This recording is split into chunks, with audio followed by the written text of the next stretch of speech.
Hi there, and happy January 16th, everyone. You are tuned into the Big Agent Meeting, and today I have an announcement. It was really hard for me to introduce myself because for the last 3.5 years, I've been introducing myself as Russ Laggan, Vice President of Growth. And you may notice, if you look at my title, it is now officially Vice President of Training. So with that being said, I have actually left the growth team in great hands, by the way, and been able to join the university team working with Brian Ellington. So I'm super excited and proud to be actually asked to take on this role and help be more of the face of university. And part of this role is Leo Pareja and Glenn Sanford wanted me to be on more stages and seeing more of you guys and teaching, training, coaching, and doing the things that I do best in that part of my world. So I'm excited to accept this new role, which is going to get me the ability to keep continuing to lean into the Big Agent Meeting and also to be able to lean into all of you guys local on stages in your own city. So looking forward to taking this to the next level. So I'll see you guys soon in a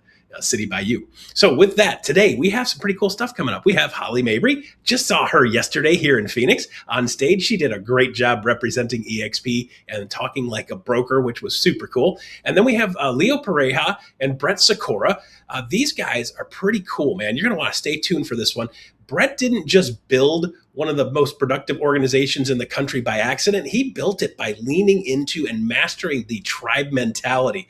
This is the ability to get operational standards that allow agents to be able to actually thrive. So stay tuned. You're going to want to check that out as we come along. And then, of course, we got the Agent Advantage, easy for me to say, Agent Advantage, America's preferred home warranty. They're going to tell you guys what they do so you guys know what they're up to. So that's the show for today. So let's kick it off real quick. First section we always do, attraction advantage. Right now, guys, is a really great time to start talking about doing more business, right? Selling more homes and attracting more agents. So I'm going to keep you guys with something super simple today. Do you have a goal on how many homes you want to sell today? And if you do, what is that? Say it out loud. Write it down. Right? If you haven't said it out loud and haven't written it down, then figure out what that number is that you need to aim at. And if you want to borrow something and I'll loan it to you, what I started off with early in the business, like I have 2 smooth closings every month. So scratch down a 24 and aim for that. 2 smooth closings is very doable for most people with the right support. In addition to that, I want you to have a second number. How many real estate agents do you think you want to attract this year? If I do 24 sales and I'm doing a good job as a real estate agent, other agents like doing business with me, is there a chance where they can actually say, you know, Russ, I like what you're doing. You're fun to work with. Like, what are you guys doing over there? And then you just give their hand and grab their hand and give them a tug. So think about it like this, 24 closings on home sales this year and attract 5 agents this year as a byproduct of selling houses. So if you don't have both of those numbers and you're here at EXP, you need to make sure you get both of those numbers. And if you don't know how to do one of those components, we got a ton of people at a ton of places, a ton of support to be able to help you guys be able to get to the sales number and get to the attraction number that you want. You're not alone. We got your back. All right. So with that said, first up we have KGCI Radio with Ian Wheatley. Take it away, Ian Wheatley. What you got going on now? Thank you, Russ. And more importantly, thank you, my friend. KGCI Real Estate On Air was trusted some 183,000 times last year by real estate agents just like you, looking for actionable, practical real estate business building strategies and tactics that those agents needed to really thrive in 2025. It's a level of trust that we do not take lightly, and we are certainly grateful for it over on KGCI Real Estate On Air. And as I sit here at the beginning of 2026, I am eager to start sharing what we've been working on over the last month or so. We're going to keep it under our hat for at least a little while longer, but when we're ready to share, you're going to be getting it first right here on the Big Agent Meeting. So today, over on KGCI Real Estate On Air, we got that Friday focus, and this week it's all about the intelligent agent, how agents are leveling up using AI. This is the turnkey how to unleash AI in your real estate business building systems all across the board, right? So we're talking about speed to lead gen systems, lead conversion systems, marketing systems, and even transaction systems that are used by some of the leading teams and solo agents in our industry. And I promise you, this is all stuff you can do too. So download the always free Real Estate On Air mobile app for iPhone and Android. And if you miss any of today's Friday Focus, keep an eye out on that app or on Apple Podcasts, Spotify, YouTube, wherever you like to listen, because we'll have those episodes on demand for you after they air over on KGCI Real Estate On Air. All right, there you go. Ian Wheatley, thank you very much. KGCI, man, you've done such a great job and have so much amazing content in KGCI now. We just love what you guys have been doing over there. So with that said, next up, Brokerage Brief with Holly Mabery. Saw her yesterday. She knocked it out of the park. Holly, what do you got for us today? As we kick off the new year, it's all about strategy. When we think of where we are and what you are focused on in your business, I want to give you a couple of tips and tricks to help you be a little bit stronger right out of the gate. First thing, first-time homebuyers are at a historic low. They made up about 21% of all buyers last year. Now, the other fun fact that I want you to put in your pocket, because it's going to become critical as we move forward, the average age of the first-time homebuyer was 40. Now, this is important because as we've seen in the past, they've typically been in the early to mid 20s have been our first time home buyers, but to hit 40, and that's not saying that everybody's late bloomers, the cost of affordability is outrageous. And this is where we're seeing big headlines out of the Trump administration. Well, what does that mean to you and I? They're looking at limiting investors coming in. Okay, great. But also driving down interest rates. Well, we saw that last week when the administration announced buybacks of certain type of mortgage-backed securities. Okay, awesome. So we went below 6%. But as we go into this year, there's a couple of key things as you look at household formation patterns that I want you to infuse into your business. The first being most households start as renters first. Well, this is a key understandable thing because at 40 years old, you've probably not been living with your parents. You may be married, you may have children, you may be on your first or second career. All of those types of things are happening. But the average time from first household to purchase their first home, 3 to 5 years. So that's what's interesting. When you look at that household formation, people are staying with their parents longer. People are living with roommates. They're doing different things. Then they're renting maybe with a spouse or significant other, and then they're buying. Now, the mortgage rate, when it drops 1%, we do see some infusion in buying. And we saw the refinance really kick up at the end of last week.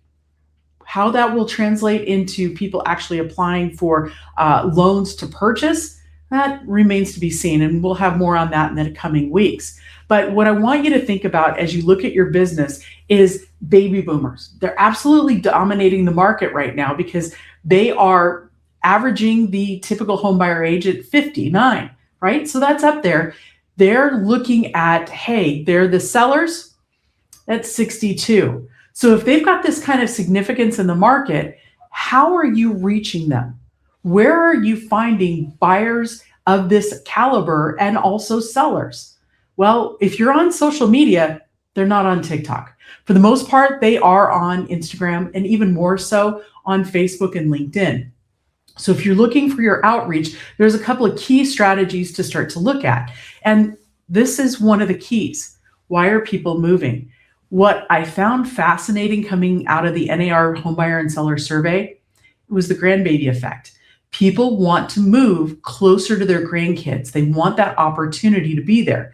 And 25% of buyers have children in their household. So if you're going to take a listing this afternoon, what I want you to think of, who are you selling to? Who is that buyer? Is it somebody who is around 59, 60 years old, 61?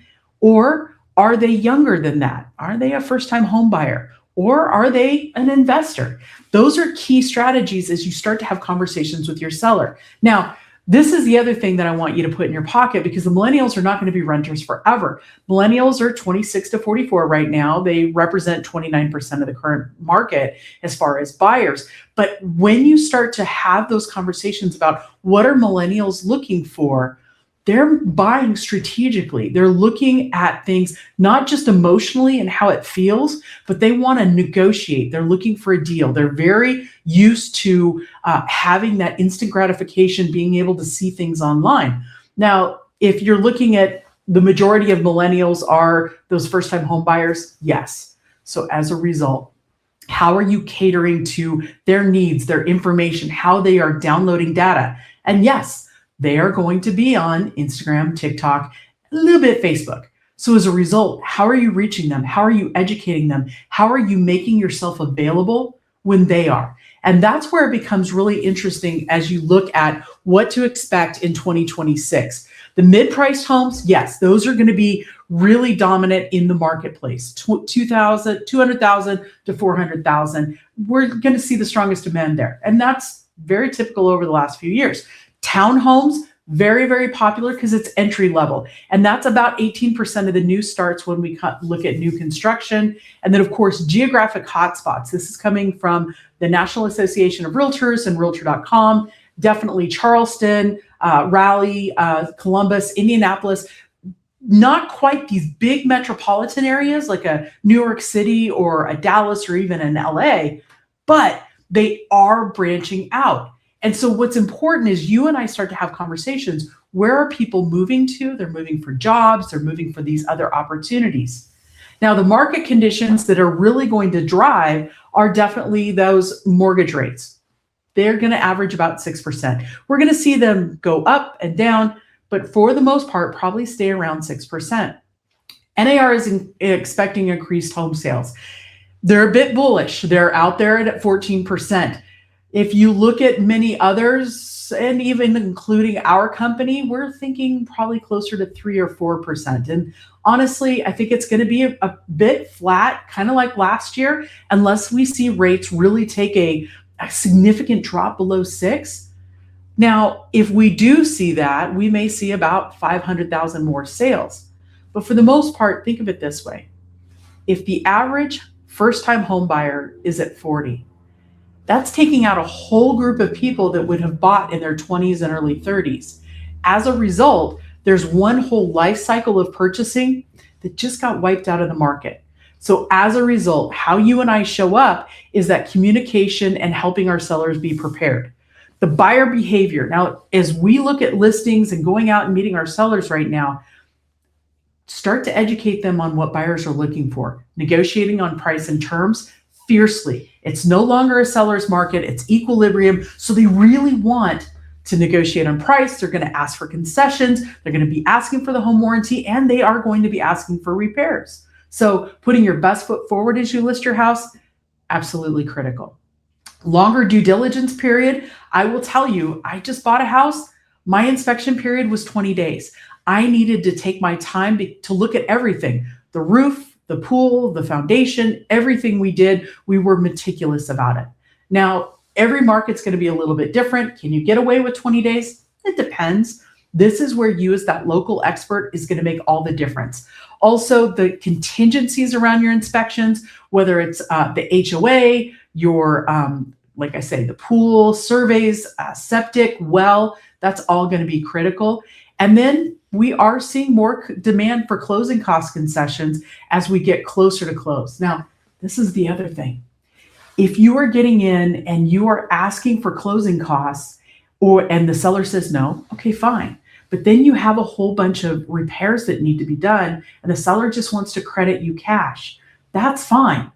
But they can't usually credit you cash for more than the loan amount or the loan cost. So for instance, if your loan cost is, let's say $7,000, but they want to credit you $15,000 for a roof and everything else, you're leaving money on the table by not just reducing the price. That's a pro tip, and I want you to talk to your broker about it and your mortgage lender, because if you leave money on the table as an agent, that's not where any of us want to live. So inventory, yeah, we're going to see a little bit more inventory growth, and that's not uncommon. We're already starting to see that, especially as houses sit on the market just a little bit longer. Demand may outpace supply in certain areas.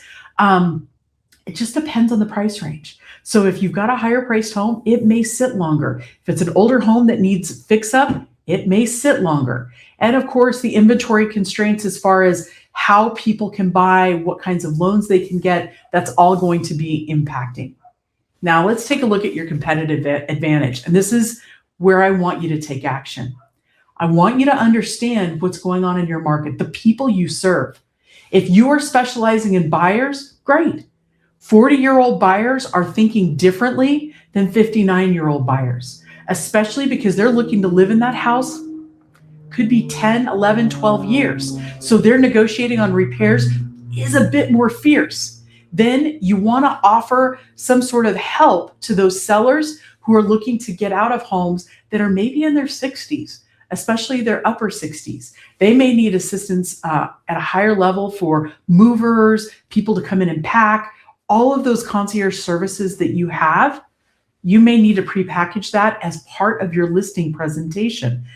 Knowing that I'm hiring somebody that can do all of that for me and get me with those resources, that may win a listing over somebody who doesn't. And then I want you to think about the millennial demand. We've got 87.5 millennials, 5 million millennials that need a place to live.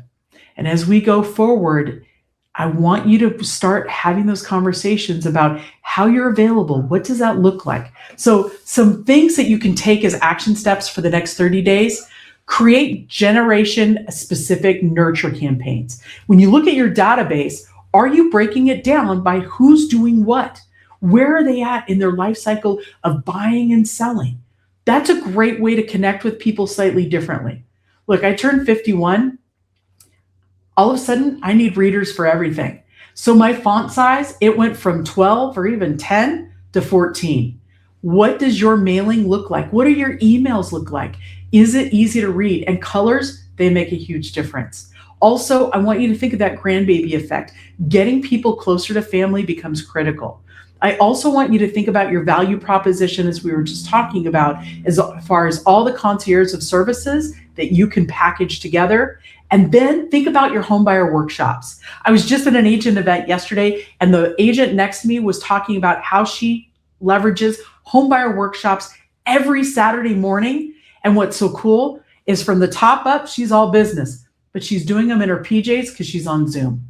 Those opportunities to meet people where they're at, they're bringing their own coffee, they're getting to ask questions, and they're doing it in a group setting, so it's not scary. When you think about that rent to own pipeline, do you have property managers in your area that you could tag team with, pay referrals to for the privilege of working with renters that they have who are looking to buy? Why not? These are opportunities to build your business as you go into this next year. And then, of course, when you start to think about those boomer-focused strategies, where are they at? Where is their family? What is drawing them to be close to their family? And what are their needs? Sometimes it's going from a 3-bedroom, 2,600 square foot house to a townhome that's a bit more manageable, 2-bedroom, 2-bath, and about 1,200 square feet. Those are opportunities. As you look at 2026, I really want you to leverage the different opportunities across each generation. I want you to think about those millennial buyers. They need assistance. They want to break down the transaction, and they want to understand each piece. That's a great way to do that on social media and invite people to a larger session that you have on a Saturday. Also, cater to your boomer sellers. Package things, make it easy. They just want a one-stop shop that they can go forward, but also, are you easy to read? Are you easy to understand? As you highlight your expertise in each of these areas, people feel like they're talking to a friend, and that makes all the difference in the world. So definitely, you want to tailor your marketing. As we go into 2026, we're going to break down headlines, make them local, but I wanted to give you a higher level opportunity. Look at your business from the inside out. Who's in your database? Because that, at the end of the day, is your gold mine. All right, there you go. Holly Mabery, always bringing you the latest and the greatest. Man, there's a lot of stuff going on. Man, there's always going to be a lot of stuff going on. It was funny because I thought the other day, man, it's been a wild 5 years, 7 years, 8, 9 years. It's been a wild 20 years. I started in 2005, and then the market crashed, and then the market was on fire, and then the market was crashing, and the market's up. It's always up and down. It's always going to be. You got to figure out how to be successful regardless of what's going on in the market today. All right, so next up, previewed this earlier, Leo Pareja, Brett Sikora, talking about building your tribe. Find your vibe, build your tribe. Take it away, Leo and Brett. All right, Brett, thank you for joining me on Agent Success Stories. In 2025, you will be our #1 agent from units, which was a huge jump unit-wise from 2024. But before we get to where you're at, because as a top producing agent, I remember sitting in the front row of my former company, seeing the person collect the #1 team leader award in units and volume, and it just actually, I use the sentence, it seemed outside of the realm of possibility, right? And so when agents are sitting at 10, 20, 30, 40 transactions, or even have a team of 100, you're doing 10, 12, 13x that. Take us back to what got you into the industry, what it looked like. Talk to me about that part of your journey. Yeah, definitely. So first off, thank you for having me on here. I really appreciate it. It's always lovely to catch up with you. But I started in 2007. I had a landscaping company out of high school. I did not go to college. I wasn't the best student, as a lot of folks that got real estate licenses, are not. So from there, got my real estate license. I actually failed my exam like 4 times with the state. So I think I was officially licensed January of 2008. From there, you I worked the perfect year to start. Yeah, great. Yeah, it's great time.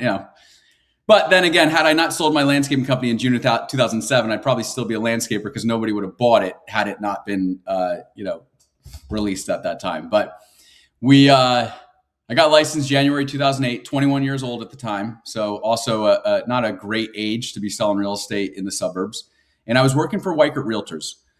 They were who licensed me on that side of things. They were also who claimed they had the best training and everything out there. And fast forward 7 months or so, I had failed as a realtor. The money from selling the landscaping company a year prior had run dry. My credit score was down at like a 520, something that I hadn't, I went out and financed a new C class in 2008. It was a new model that came out. I did all this stupid stuff that you shouldn't do. Don't ever do that.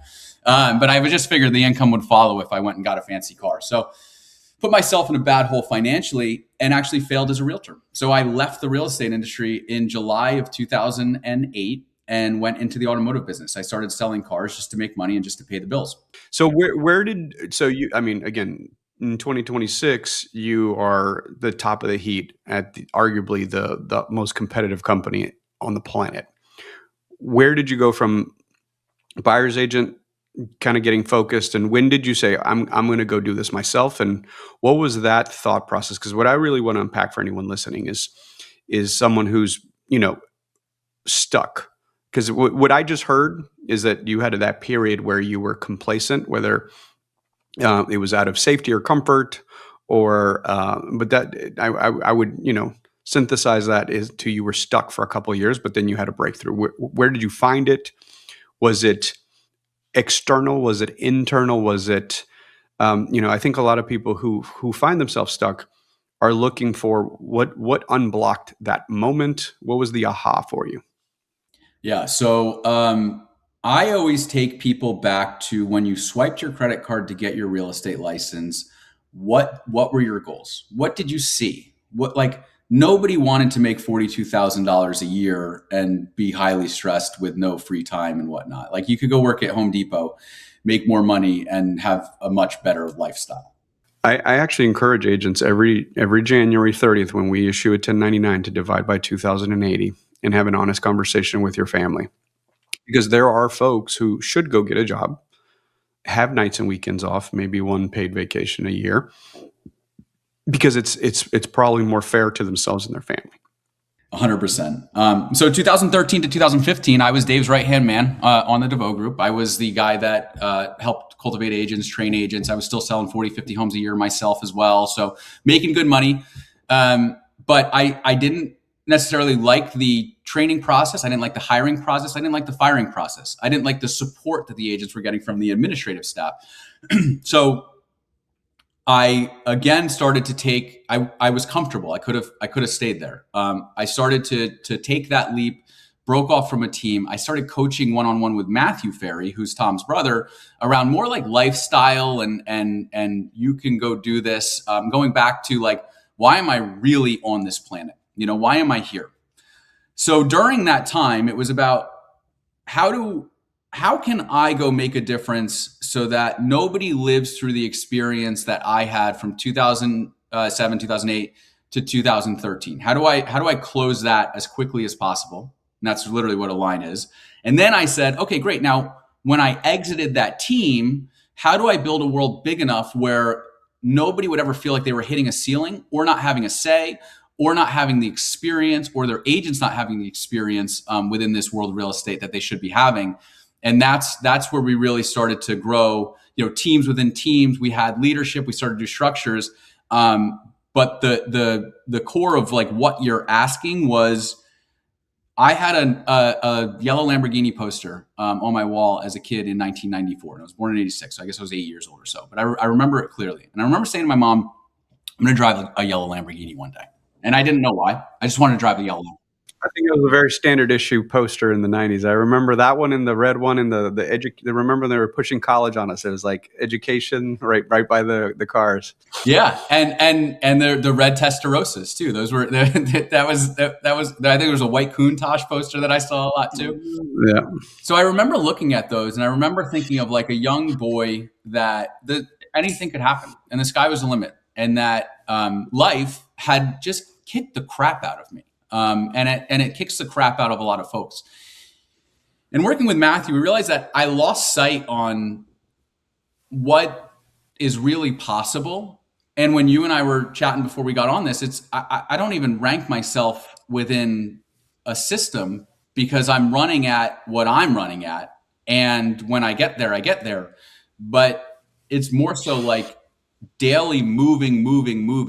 And that's what has that compounding effect on it that just creates this snowball that starts in 2008 and in 2026 is selling, 1,400 transactions, which again, to go back to like ranking it, knowing what I know now and knowing how much time I put into certain things, I could probably rebuild it and go start the whole thing and be at 2,000 transactions in 24 months if I really wanted. And there's people that do that, which is super cool about this business. What was the unlock from, okay, I can feed myself, I'm killing it, to the leadership journey? Because and I don't know if you've heard me rant, I actually try to talk a lot of people out of starting teams. I think in real estate, we've glorified teams a lot over the last couple decades. And I accuse most teams of being social clubs or gang affiliations. And again, like I'm a student of psychology and how we're wired. And I think most people, start a team and recruit a bunch of people that are just like them, right? So you're a high I, you go surround yourself with a bunch of high highs and no one has attention to detail. What were the lessons learned in the leadership journey? Because I do tell people that when you start a team, it is fundamentally different, right? It is a leadership journey that you have to invest time, money, and learn how to lead people. Because I don't think that comes natural. We're not taught it in school. We're not taught it in college. It's a experiential journey. And where did you start on that journey? Yeah, I would say reading a lot of books and working with Matthew Ferry quite a bit, and plugging into leadership that was around me and going to events and everything. I was good at consuming information and putting it into practice. This current stage of life where I'm at is I'm now getting a lot better at teaching it to then allow other leaders to then lead other leaders and lead other ones and creating that, appropriate org chart. But I would say what always worked well for me on a leadership standpoint was that, to your team's point, there's two types of teams. There's the team that is an infrastructure to support the main face of it, and everybody's kind of an overflow to that. And then there's a team where the main face of it is not as important. They're more so out of a production, similar to our team. And we're here to pour our hearts and souls into agents and team leaders, truly having their best life. So I think that if somebody wants to start a team, they need to make a decision in regard to which one they're looking to do. And the first one I mentioned is highly profitable. Like if I were to go back in time, which is what I would imagine your business was set up in a similar way, where, and I don't know, so correct me if I'm wrong, but I'm guessing that you had like highly skilled licensed admins to support the process, the transactions, the things that were running through Leo. And that model, when I pencil it out, makes a heck of a lot more money than the model I'm in. And that's what I tell people, like, if you need badass licensed administrative support around you to shelter you. if you want to be like really big and profitable. If you want to, focus on agent development and focus on team leader development, leadership development, then come my way. But it takes a long time and it takes scale for it to make sense financially. Yeah, no, you guessed right. I would do 400 to 600 units with like less than 10 people, and it was my cost of goods sold was 33%. I paid out 25% on listings. We did very few buyers, so the 50% didn't really blend out that much. But I was 90% listing sided, and it was a machine focused B2B, high margin. And that's, so I tell people, I'm like, if you are going to go team, that's truly what you should be doing, which is really, it works really well if you decide to do it. But yeah, to go back to like the leadership journey, I mean, I learned a lot about culture. Like I didn't learn I was good at culture until I was doing it for quite some time. And I would say like my superpower is, to your point, like we can have so many different personality types and things come into the equation that don't throw off the balance of like the core values within the organization, and making sure that everybody, despite being totally different, with 200 agents or 170 agents across the org, that they all still can get in a room and they're all family, and they all get along well, and they all want to win together, and they all have each other's backs. And that really, from a leadership standpoint, that was when I started to realize that was like my superpower. I leaned in on that and started to delegate away from the other things, the living in the spreadsheet, the operational, the systems, the things that I unfortunately need to know more about it than I really want to know about it, but it gives me hives when I'm looking at it. And I think that as a leader, looking at their organization, let's just say they're doing 100 million a year, looking at what are your strengths and weaknesses, and really figuring out how are you going to hammer down on your strengths, continue to do your weaknesses until you can hire that person and you have the revenue that you've made a decision around hiring with that to kick in and put in that place. All right, so there you go. If you want to see the rest of the story where Brett talks about the whole story about getting into the business in 2008 and getting through all the struggles of 2008, the early days, right when I was in the business also, starting out into the business, and the rest of that path, make sure you tune into the EXP YouTube channel. Just type in EXP in YouTube and type in Brett Sikora, and that'll drag you over to the rest of that interview between Leo and Brett. Check out the rest of that. It's a great story. All right, next up, we have Agent Advantage with America's Preferred Home Warranty. Check out what America's Preferred Home Warranty is all about. Here you go. Check it out. Welcome. I want to say hello and Happy New Year. Can you believe we are already in 2026? And I know the last time I was talking with y'all, well, we were talking about upcoming business for 2026 and everything that we're doing right now and that we did previously in December is affecting businesses now. And one of the things that we fail to look at is what did we do different, or what can we do different as we move forward into the new year? What are we doing about taking our business to that one extra percentage more to gain us that one edge that's going to lift us and elevate us further in the process? And being with America's Preferred Home Warranty, I am a licensee as well, just like you guys. So I understand the roles that we do, and it's just not easy out there. And so we're always looking for ways to give ourselves that competitive edge. And in my research and in my time working with America's Preferred Home Warranty, as well as being a licensed professional, we do run into some hiccups, right? We do run into some problems, and we think that, well, maybe this isn't going to be an issue, or if I ignore it, it'll go away. And when it comes to home warranty, that's usually the thought process. And really, we want to make our jobs easier, and we want to make the lives of our homeowners much easier as well. So think about this. What are some of the problems that you experience with home warranty? And the biggest problem or the biggest hiccup that most agents have is they don't understand warranty. And so they kind of brush it under the rug, or they leave it for someone else, and they don't want to have to deal with it. It's kind of one of those necessary evils, but shush, if no one asks, don't worry about it, right?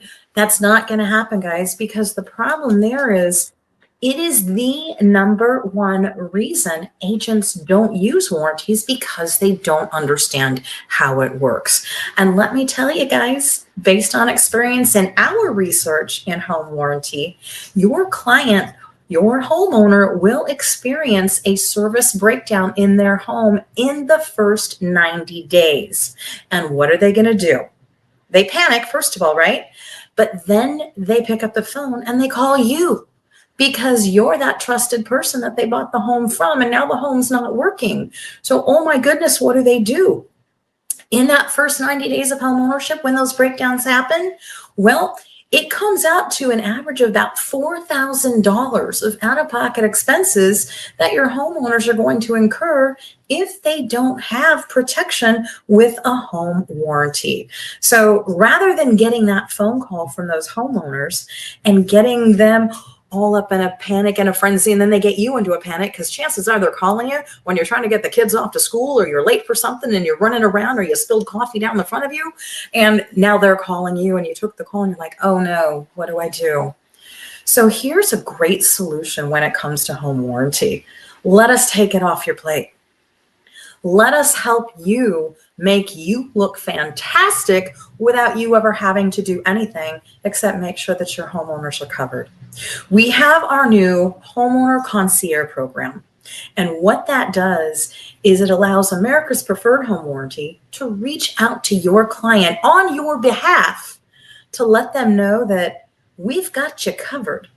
We are here to help you when that system breaks down. And guys, it will break down. We all know it, right? It's Murphy's Law. Something will go wrong. And rather than that that homeowner calling you to help them out, all they have to do is refer to their concierge. And that concierge is going to reach out to them at least 4 times a year.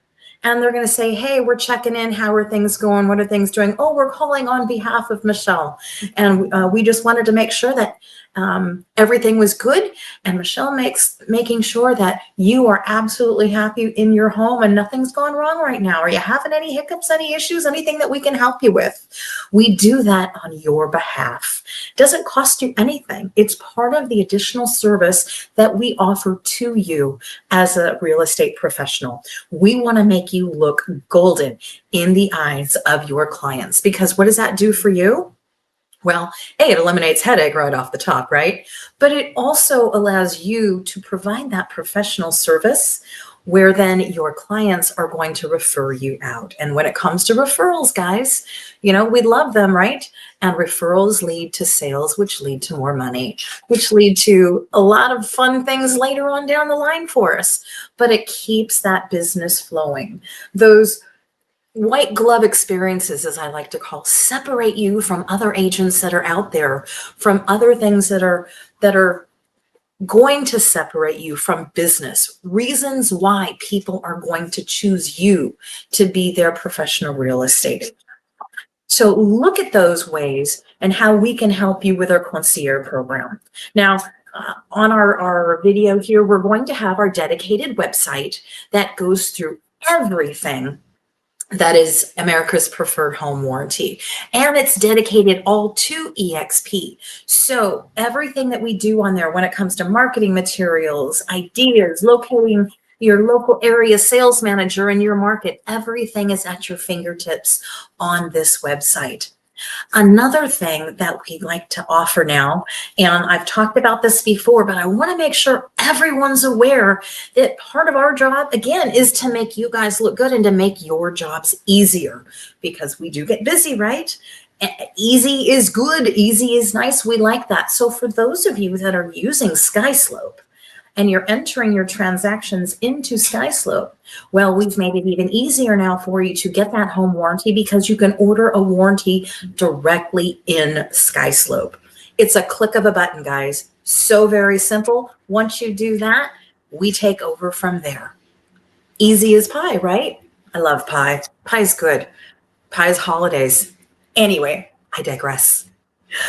What you want to do is when you're ordering and you're entering your file in SkySlope, Don't forget to click that button when it comes to ordering the warranty. You don't have to do anything beyond that. We'll take care of all of that for you. And then with our concierge program, we'll even reach out to your client right before closing and let them know that, hey, this is the service that Michelle's providing for you. So let's take advantage of it. We'll be in touch. Is there a better contact number? They'll make sure that your clients are completely happy. And when you order that warranty through SkySlope, you are then now eligible to receive $75 in a compensable fee just for being able to order that warranty. And there's a video that is sent out to your clients. And all the video is an educational video. It's not a solicitation. It is not anything but, hey, here's what your agent has provided for you. Very simple to have, and it's an FYI information only. We're not mass marketing anything. We're not sending spam out. It's strictly an information video. And once your home then closes escrow, the great thing is we will process that information over to EXP corporate, and then makes you eligible to receive your $75 in a compensable fee. And that's basically free money for clicking a couple buttons, guys. And who couldn't use $75 on each closing? I mean, why not, right? You can do some additional marketing pieces. You can feed that coffee fix that you have, or pay for those little lunches, or you can even pay the kids to help with the marketing bit. They always love that. And kids run cheap nowadays, sometimes. Anyway, our job is to make your job easier, to make you look good in the eyes of your clients. And that's what it's all about for us. This is why we have been the warranty solutions partner with EXP for 6 years now. We are constantly looking at ways to make your jobs better, stronger, faster, easier, and really making you shine, making you remarkable out there. And if there's anything that we can do to assist you, if you've got questions on the outside of these topics that I'm talking about, please feel free to reach out to us.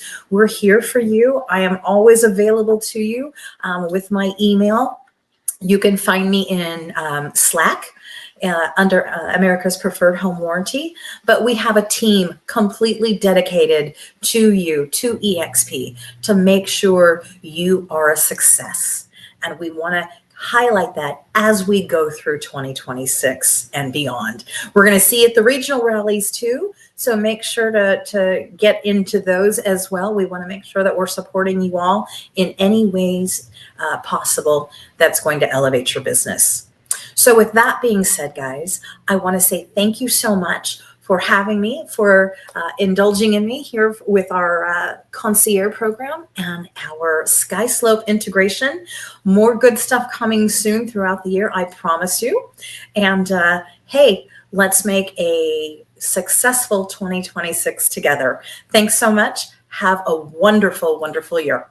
All right, there you go. By the way, I just said to somebody today who was with a different warranty company, I've had a home warranty on my home for 7 years.